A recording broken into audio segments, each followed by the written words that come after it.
Hi, welcome to Real English Lab, where learning English is fun and simple. Let's dive in. Okay, so we're diving deep today, and we're going way past just, the basic hello and how are you in English. Yeah. We're going to figure out how to make small talk about the weather, Right. which is like super useful. Yeah. Especially if you're kind of new to English. Oh, absolutely. Especially for beginners. I think this is one of the most valuable things they can learn. For sure. And the cool thing is, we've got this little snippet from Real English Lab, Okay. which is this awesome program that's all about, getting beginners to actually have real conversations Right. in English. Like out in the real world. Yeah, out in the real world. Yeah. And what I think is so cool about this is that it shows how, like, even something as simple as talking about the weather can help you connect with people and sound more fluent. It's true. It's like, those little moments when you're maybe waiting for the elevator with a colleague Yeah. and you don't really know them that well, but you've got this shared experience, right? The weather. The weather. Exactly. And that's your chance to practice your English and maybe even, strike up a conversation and make a new friend. Totally. So let's jump right into the scenario they've got in this material. Yeah. It's two colleagues, just like we were saying, they're waiting for the elevator. Mm-hmm. There's that kind of awkward silence. Yeah. And then one of them just breaks the ice and says, "It's been so hot lately, hasn't it?" See, that little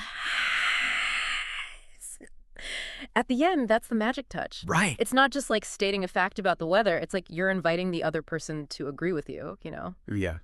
to join in the conversation. And you can totally use this in other situations too. Like imagine it's pouring rain outside. You could say, "It's really coming down out there, isn't it?" I love that. And these are called tag questions, right? Exactly. Tag questions. And there are tons of different variations. Once you start listening for them, you'll hear them everywhere. It's like this little secret to having smoother conversations. It's true. And the Real English Lab snippet gives us some really great phrases to get the ball rolling, like, "I heard it might rain this afternoon." Yeah, those are great starting points. Once you're comfortable with those, you can start getting more descriptive. Mm-hmm. Like instead of just saying hot, you could say sweltering or humid. Right, like, "It's so humid today, my hair's doing its own weather thing." Snack. Which actually brings us to some of those classic mistakes that learners make. Oh, yeah. And the Real English Lab folks, they point these out too, like mixing up hot and warm. Yeah, that's a really common one. Yeah. You know those subtle differences between words like hot and warm? They can be tricky. Yeah. It's all about getting the feeling right.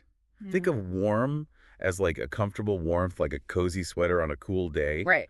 But hot, that's like intense heat, Yeah, you're sweating. Kind that makes you sweat. Exactly. I remember when I was learning English, I used to say things like, "It's rain later," when I should have said, "It's going to rain later." Yeah, that future tense, it's super important for talking about the weather. Going to is perfect for predictions. Right. And remember, you can always keep it simple too. Like, "I think it will rain later." Totally.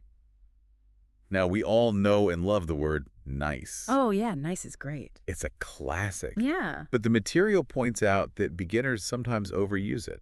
it's true.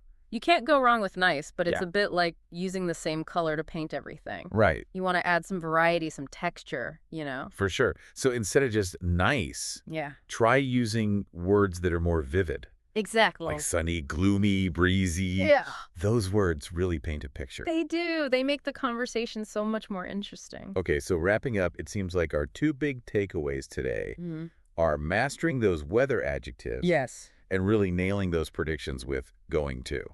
Absolutely. Those are powerful tools. And remember, the best way to learn is to actually use them. Exactly. Like, think about it. The weather, it's like this built-in English practice prompt that's available everywhere. So next time you're waiting for that elevator, don't just check your phone. Yeah. Tune into the weather and see if you can spark up a conversation. It's a great way to practice. It is. Yeah. Awesome. Have fun with it. Thanks for diving deep with us. My pleasure. And we'll catch you in the next one. See you then. Bye. Bye. Thanks for watching. Like, subscribe, and see you next time. If you want more series, leave a comment and let us know.